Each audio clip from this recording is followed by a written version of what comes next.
house between us. I never wanted to come back. Not to that house. Not to that town. Not to the creaking floors, the peeling paint, or the suffocating memories baked into every brick. But grief is strange. When my mother died, it wasn't just her I lost. It was every reason I ever had to stay away. And so I found myself back in Rosefield, keys in hand, standing in front of the house I swore I'd never set foot in again. The wind smelled like honeysuckle and sawdust. The lawn was overgrown.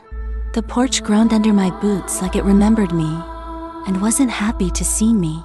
I pushed the door open. It stuck, like it always had.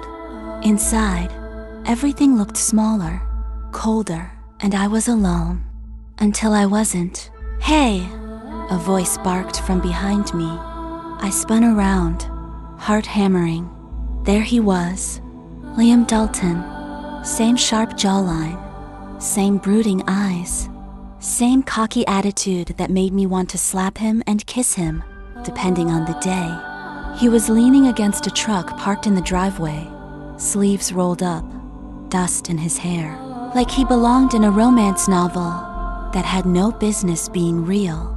"You're in my house," I said, instantly annoyed. He smirked. "Technically, it's mine. I'm the one fixing it. I didn't approve that. Your mom did."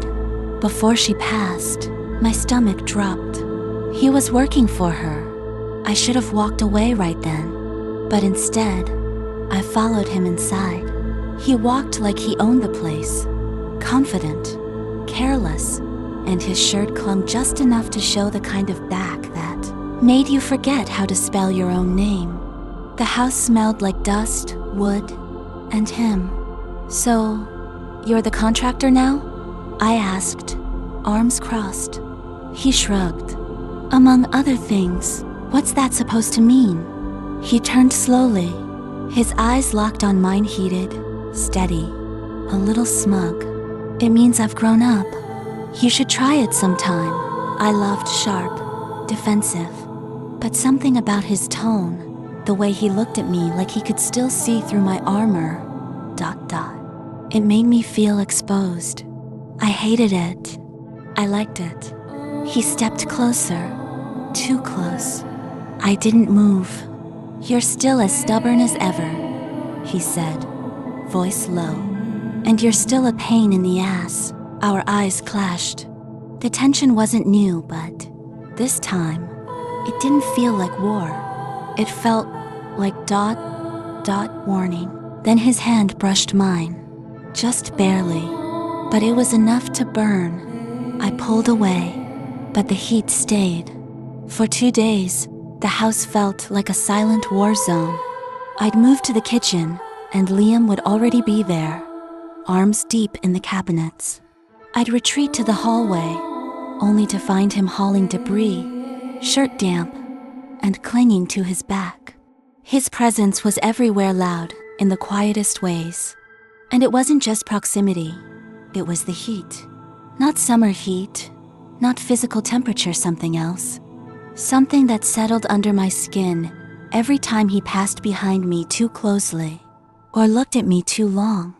The third morning, I came downstairs to find him fixing a loose window latch in the dining room.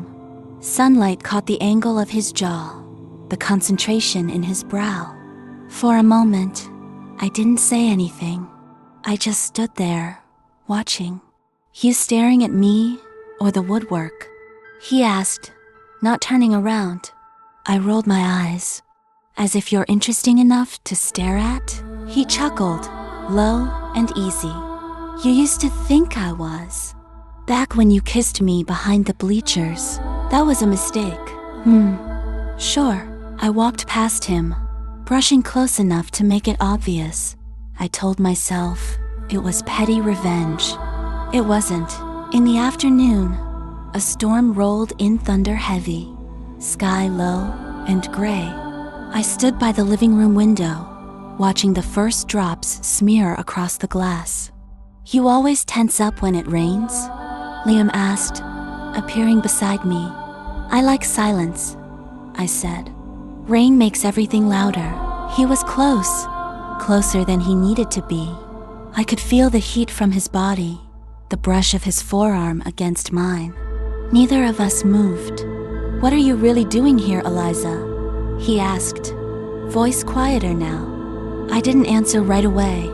Instead, I turned toward him. "What are you doing here?" His gaze locked onto mine. "Trying not to remember how good your mouth tasted." The air snapped. I should have pushed him. I should have walked away. But I didn't. He stepped forward, and I felt my back press against the window pane behind me. One hand on the glass beside my head. The other hovered near my waist. His body didn't touch mine, but it wanted to. I could feel that hunger in the space between us. "I hated you," I whispered. "I know," he said. "You kissed me anyway." His hand slid slowly to my hip.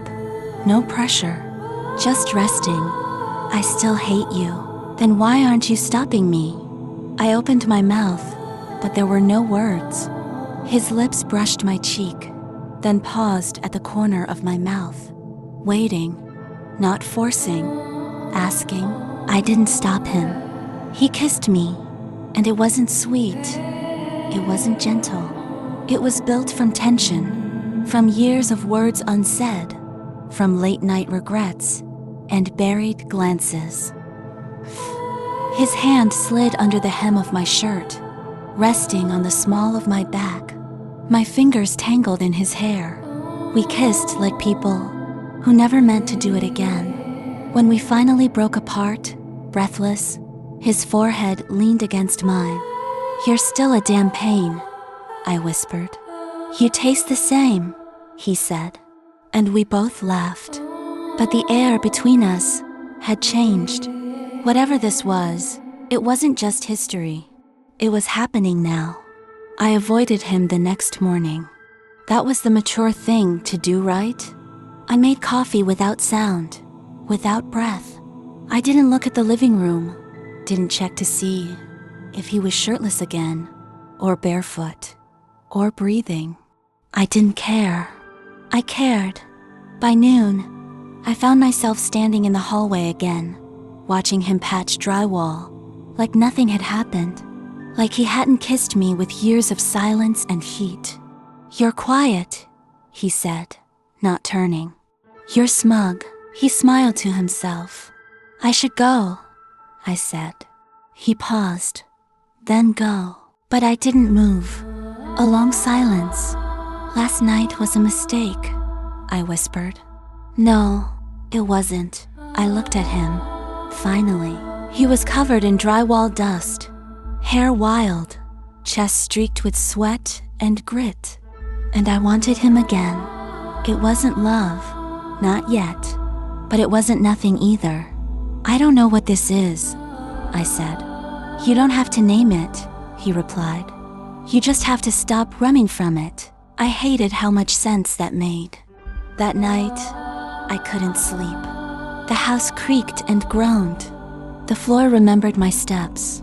I ended up outside, barefoot on the porch, moonlight casting silver across the yard. He found me there, said nothing, just stood beside me.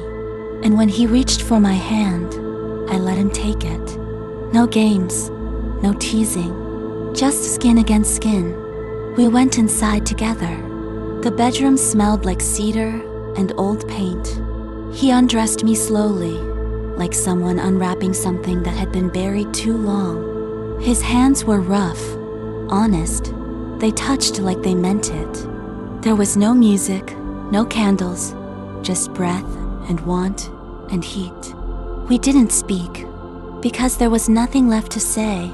The next morning, I woke up tangled in his arms.